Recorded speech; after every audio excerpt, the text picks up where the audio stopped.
Assalamualaikum warahmatullahi wabarakatuh. Alhamdulillah hamdan katsiran thayyiban mubarakan fi kama yuhibbu rabbuna wa yarda. Asyhadu an la ilaha illallah wahdahu la syarikalah wa asyhadu anna Muhammadan abduhu wa rasuluhu la nabiyya wa la rasula ba'da.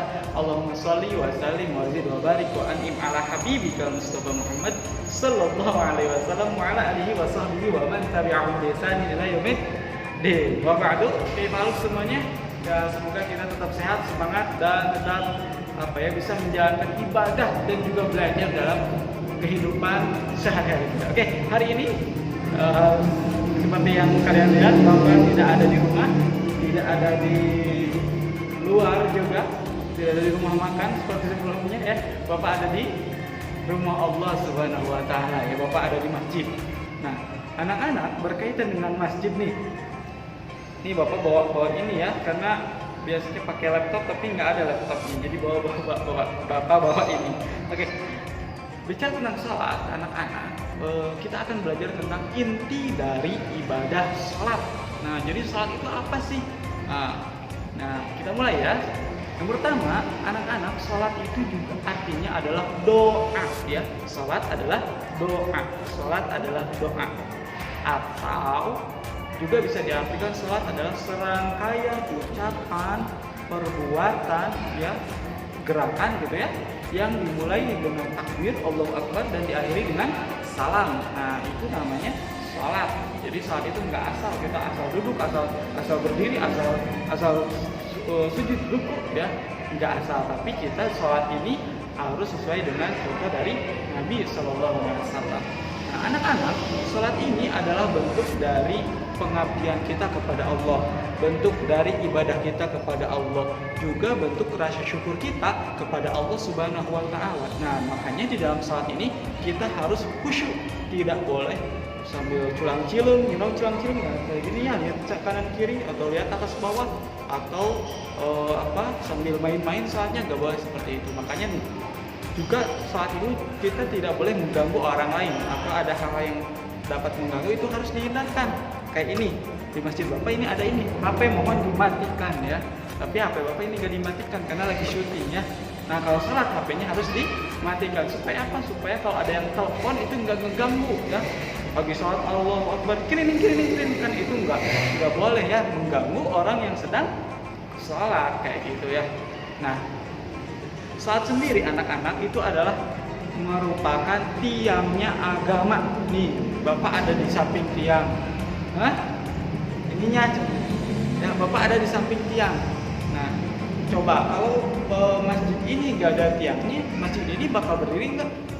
Nah, masjid ini kalau tidak pakai tiang ya tidak akan pernah bisa berdiri, karena tiang ini menjadi penyangga atau supaya dia tidak roboh masjidnya atau rumah dan lain sebagainya. Jadi sholat itu adalah tiangnya agama. Nah, jadi kalau kita yang mengaku agama Islam, kita harus mengerjakan sholat karena berarti kita membangun agama Islam kayak gitu ya. Nanti orang yang sering sholat, nanti Allah akan bangunkan rumah di mana? Di surga Allah Subhanahu wa taala. Selanjutnya Bapak nyerah dulu ya ke sini ya. Lihat dulu. Nah, selanjutnya anak-anak, di dalam sholat itu isinya ada menyembah Allah, ada berdoa, ada bersyukur, ada memuji Allah juga ya di dalam sholat itu. Jadi banyak, mulai dari kita takbir sampai terakhir kita salam. Oke, nah itu ya. Selanjutnya, sholat adalah amalan yang diperhitungkan pertama kali. Gimana Pak? Diperhitungkan pertama kali nanti di akhirat. Jadi kalau kita mau masuk surga itu nanti dihitung dulu kan. Kalau yang suka bohong nanti dihitung, ditimbang. Yang suka jujur ditimbang. Nah, sholat ini sebagai tiketnya. Nah, jadi kalau sholatnya sudah benar, sholatnya rajin, sholatnya tepat waktu, dan sholatnya tidak bolong-bolong, sholatnya juga tidak mengganggu orang lain atau tidak kaditu-kadir ya, maka sholatnya akan menjadi tiket masuk dia ke dalam surga. Dan sholat itu yang pertama kali dihitung oleh Allah Subhanahu wa taala. Kalau sholatnya benar, maka dia pasti amal ibadahnya juga benar. Tapi kalau sholatnya salah, sholatnya suka main-main, sholatnya suka bolong-bolong, maka dia tidak termasuk ke dalam golongan yang beruntung nanti di akhirat. Kan kita cita-citanya untuk masuk surga kan ya. Nah, jadi kita harus sholatnya betul ya, supaya sholatnya itu bisa menjadikan bermanfaat untuk kita di dunia maupun di akhirat. Nah, anak-anak, selanjutnya kalau kita yang suka sholat itu kita tidak boleh kalau yang suka sholat itu akan terhindar dari perbuatan buruk ya.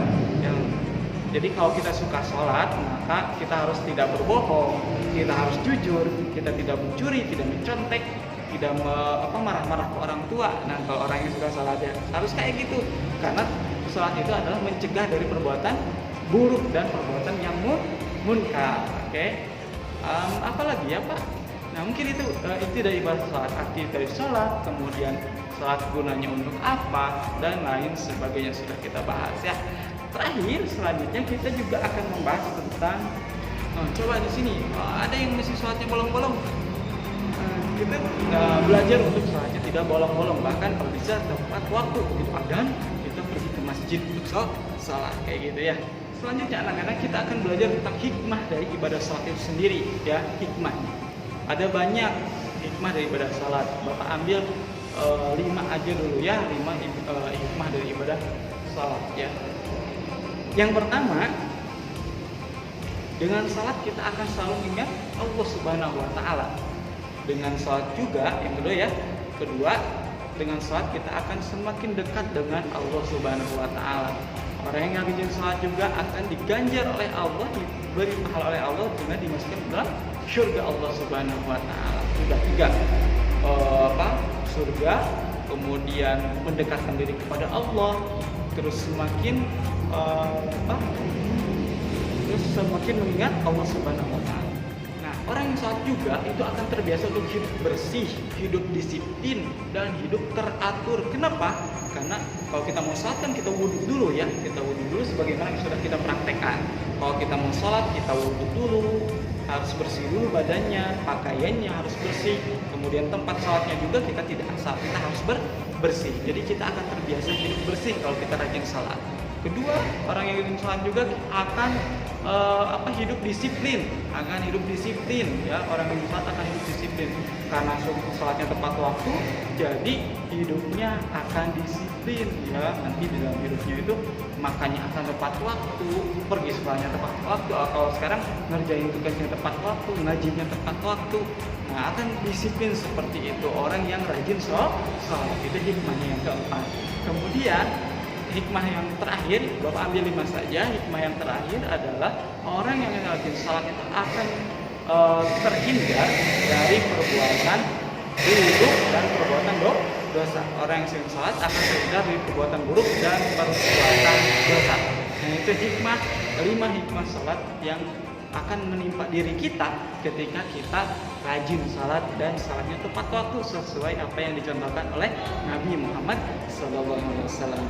Nah, anak-anak, itu saja untuk hari ini. Wallahu a'lam bishawab. Semoga kita bisa mengambil pelajaran dari ibadah salat tersebut ya. Kalau kita rajin salat, kita harus seperti apa? Orang yang rajin salat akan seperti apa?